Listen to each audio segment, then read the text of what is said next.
Aí houve também a observação de se é só a reforma da Previdência. Não é só a reforma da Previdência, de forma alguma. Embora a reforma da Previdência, existe muito esse foco fiscal, eu estou justamente chamando a atenção para o foco do crescimento. Os países, o ritmo de crescimento dos países, a produtividade do capital, o nível de salários, tudo isso depende exatamente dessa acumulação que vai ser feita. Então você está democratizando a poupança. Um jovem, as famílias mais abastadas sabem o que é poupança, poupam, tem reservas, às vezes nem se aposentam no canal oficial, tem sistemas alternativos.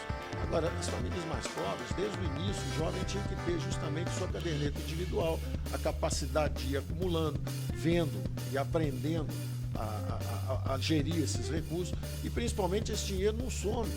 É uma ilusão achar que o dinheiro some. Esse dinheiro é injetado na economia sob forma de investimentos.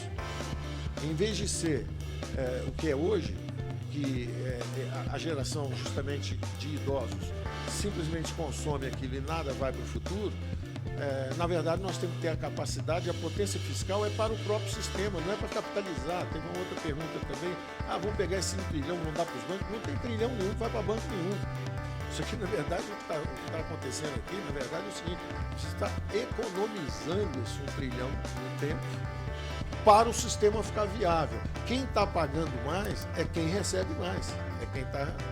Esses estão recebendo, esses estão pagando, estão contribuindo, estão tendo a trajetória futura atenuada em relação aos que têm menos.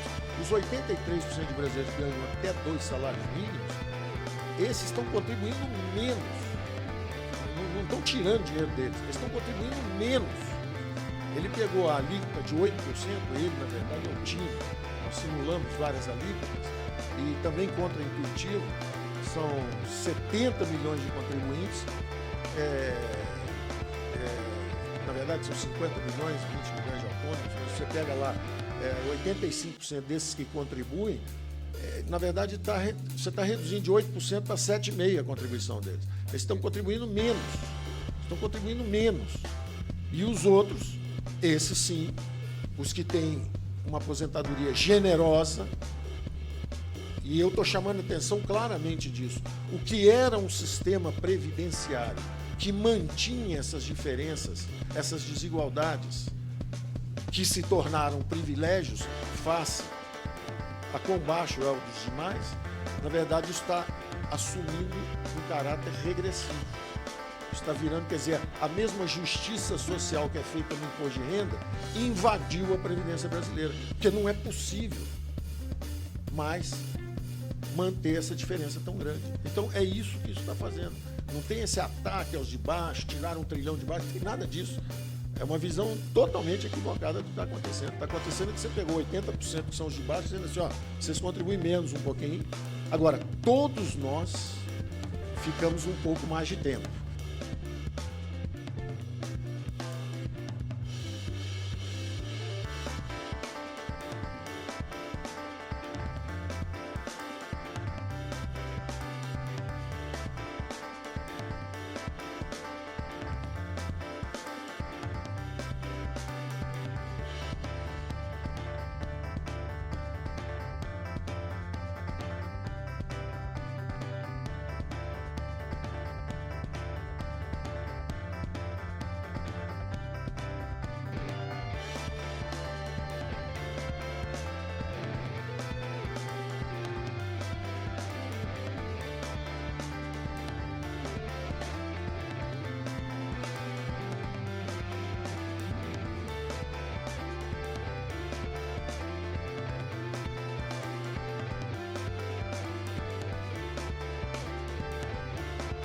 E aí vem a segunda informação importante a respeito disso. Os mais pobres são justamente os que se aposentam hoje, mais tarde. As mulheres mais pobres estão se aposentando hoje com 61,5 no regime geral. Então você passou para 62, você não atingiu. Você atingiu justamente a moça de classe média alta, de repente, que fez um concurso público novo, nunca ficou desempregada, contribuiu a vida inteira e se aposenta aos 55, aos 56. Essa vai ter que trabalhar mais 10 anos, mais 7 anos. E vai contribuir mais, com uma escala progressiva de recolhimento. Então, a minha leitura é completamente diferente do que eu ouvi. A minha leitura é completamente diferente. E nós temos o cálculo, inclusive, não só... E é importante pensar nisso. Nós temos o cálculo... São 71 milhões de pessoas no regime geral. Então, você fala assim, estão tirando 700 milhões desse sistema, estão tirando 700 milhões dessas pessoas. Mas como são 71 milhões que estão ali, a contribuição de cada uma, em 10 anos, é R$9.000. Quer dizer, eles, na verdade, estão trabalhando um pouco mais de tempo. Ele está dando mais tempo, ninguém tirou dinheiro nenhum dele. Ele está até contribuindo menos. Ele está pagando menos. Em vez de pagar 8, ele paga 7,5. Só como ele vai ficar mais tempo, no final de 10 anos, você pediu para cada um desses pobres brasileiros R$9.000 em tempo de permanência que ele teve. Agora, na hora que você pega o servidor público, esse contribuiu com R$140 mil. Então ele contribuiu com 14 vezes o que o pobrezinho contribuiu. E os militares com 181 mil. E aí nós entramos também na questão que foi colocada dos militares. Do ponto de vista da reforma da Previdência, e é uma questão para o Congresso, vocês é que vão votar. São vocês que vão votar. Do ponto de vista da Previdência, os militares contribuíram com 100 bilhões, 97 bilhões. Todo mundo contribuiu. Então o regime geral foi 700, mas eram 70 milhões de pessoas, per capita deu pouco. O rural entra também, e eu vi que é sensível socialmente, porque o campo, não só o rural como o BCP, alimentam as pequenas comunidades. O BPC alimenta as pequenas comunidades.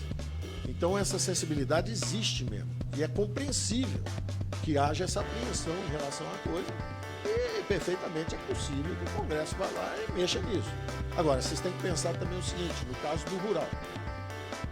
No caso do rural, vocês têm que pensar uma coisa que é o seguinte. 30% dos benefícios rurais são 30% dos aposentados no regime geral, 30% são da área rural. Só que eles têm 60% do buraco. E eles são 16% da população. E tem registrados de população rural 6 milhões e pouco. E tem gente que recebe no campo 9 milhões. Então tem um problema aí. E é por isso que nós fomos atrás. O imposto em si era simbólico, mas era muito mais para que nós conseguíssemos ver onde estão esses 3 milhões desse cadastro. Será que andaram distribuindo 2 senhas para uma pessoa só, 3 senhas para uma pessoa só? Como é que pode ter 6 milhões de pessoas no campo e 9 milhões de pessoas recebendo? Então, isso era um dos objetivos de botar esse item lá.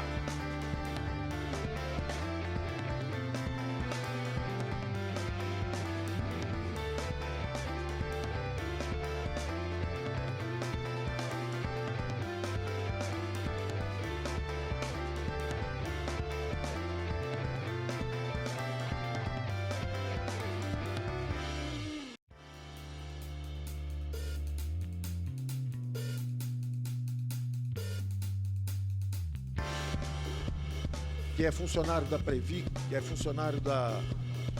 Isso. Eu queria fazer uma observação, porque ele conhece o regime de capitalização, conhece bastante o regime de capitalização, é o feliz beneficiário de um regime de capitalização, naturalmente gostaria que os outros brasileiros pudessem usufruir do mesmo benefício que o senhor tem, sim ou não? Perfeitamente. Então, isso. Então a gente vê que o regime de capitalização em si não é tão ruim. E sim, onde é que nós vamos buscar aqueles recursos, que foi a sua pergunta, por que nós vamos tirar os recursos dos mais pobres e tal. E eu estava justamente explicando,